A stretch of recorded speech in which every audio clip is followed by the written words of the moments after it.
Y'all were asking for the Iron Fist settings, so here it is. He has a few specific hero settings, as well as other settings that might not be apparent, but helping out a lot.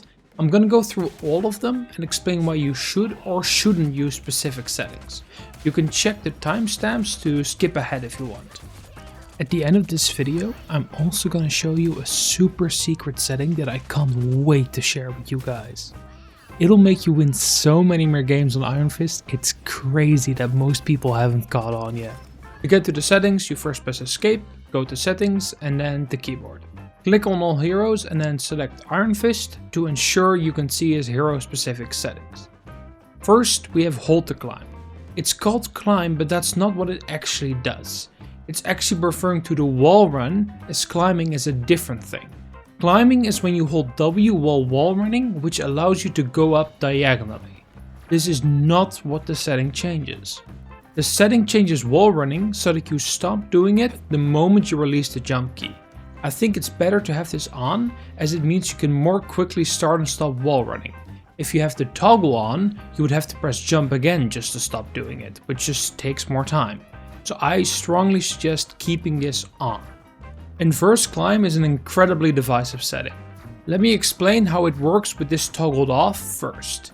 Whenever you touch a wall while holding W, A or D, you can latch onto it with your jump key. With this setting off, you will always start running in the direction of your camera. You look to the right side of the wall, so you start wall running to the right. It's really easy and intuitive to use, but it means that you can't wall run backwards while keeping an eye on whoever is behind you. When you turn it on, your movement inputs now matter in deciding where you wall run. The important thing here is that holding any movement input besides W will make you run backwards. This means that at the start you will often wall run in the opposite direction of where you want to go, as for example holding A and W will actually make you go backwards even though you'd think it would move you forwards. But you can overcome this by just practicing enough. So when you want to wall run forwards, you just make sure to only hold W, and when you want to wall run backwards, make sure to also hold A or D.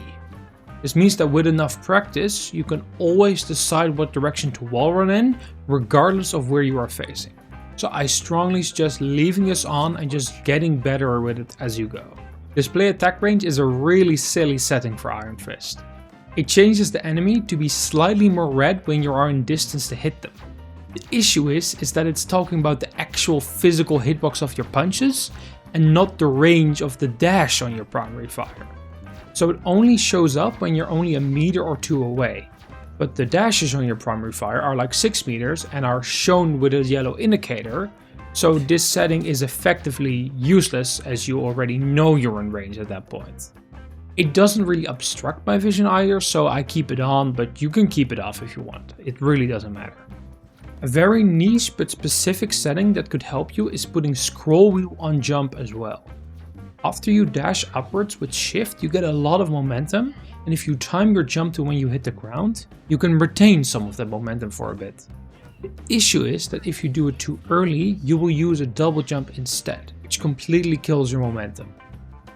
So what you can do is first use all your double jumps, then use shift, and then spam jump for the moment you hit the ground. And at that point, you can instead use scroll wheel to simulate spamming jump, which always gets you that bunny hop for the extra momentum. As for the other hero settings here, I would suggest making sure your HUD widget size is set to large so it's easier to see your health and cooldown.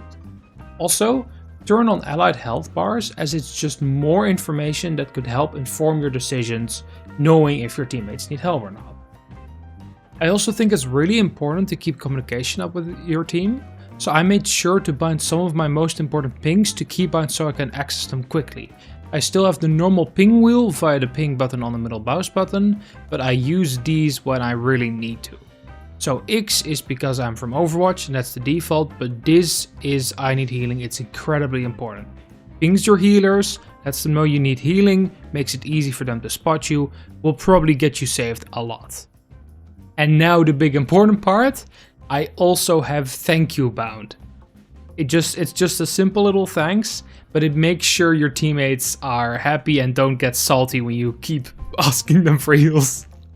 If you go to the audio tab and then combat mix, you can turn on KO sound cues. This will make it so you hear a sound every single time a teammate or enemy dies, which is different for teammates and enemies.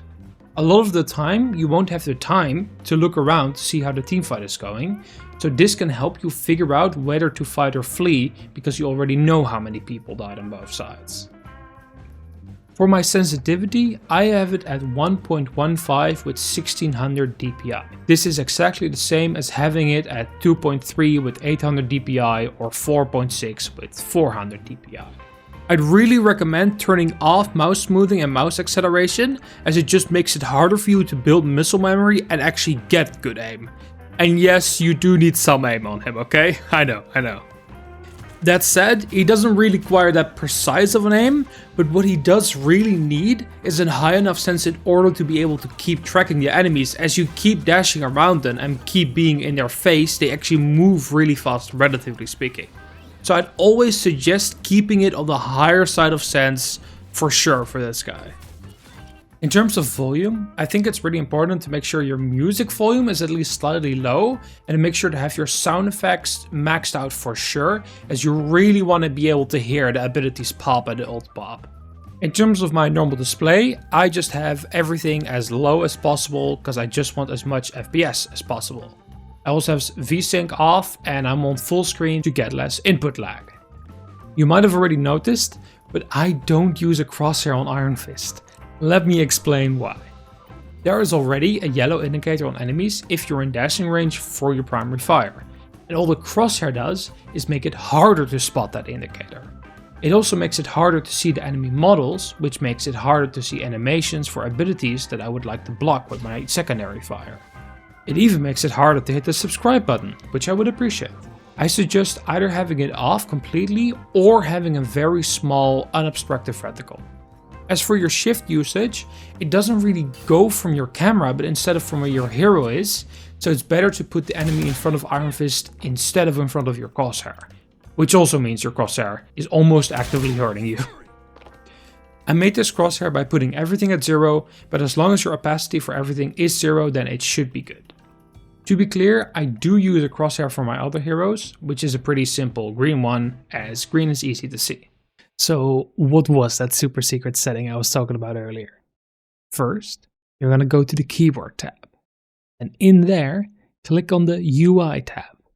Now what I want you to do whenever you want to win on Iron Fist is to walk back to the spawn and swap to anything else besides Spider-Man. That'll win you the game. Have a good one, boys. Bye bye.